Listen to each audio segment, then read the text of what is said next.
সরকার পতনের পরিবর্তিত প্রেক্ষাপটে বেশ কয়েকদিন গা ঢাকা দিয়ে থাকার পর গ্রেপ্তার হলেন সাবেক আইনমন্ত্রী আনিসুল হক ও সাবেক প্রধানমন্ত্রী শেখ হাসিনার বেসরকারি শিল্প ও বিনিয়োগ বিষয়ক উপদেষ্টা সালমান এফ রহমান।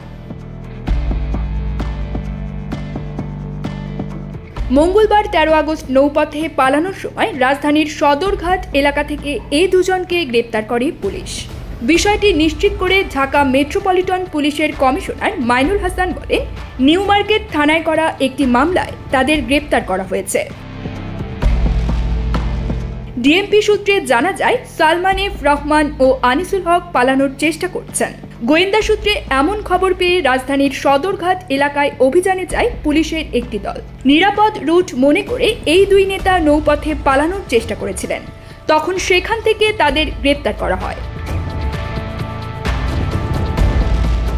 কোটা সংস্কারের দাবিতে বৈষম্য বিরোধী ছাত্র আন্দোলনের কর্মসূচি চলাকালে ১৬ জুলাই ঢাকা কলেজের সামনে সংঘর্ষে দুজন নিহত হন, একজন ছাত্র ও একজন হকার।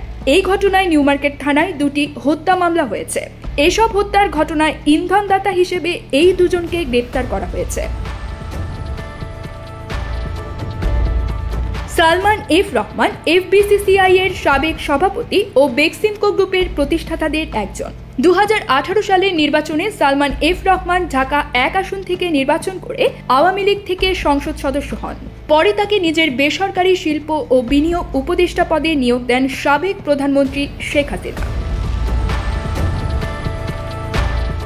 আইনজীবী আনিসুল হক ২০১৪ সালে ব্রাহ্মণবাড়িয়া ৪ থেকে নির্বাচন করে আওয়ামী লীগের সংসদ সদস্য নির্বাচিত হন। পরে ওই বাড়ি তাকে আইনমন্ত্রী করা হয়। এরপর থেকে তিনি আইনমন্ত্রীর পদে ছিলেন।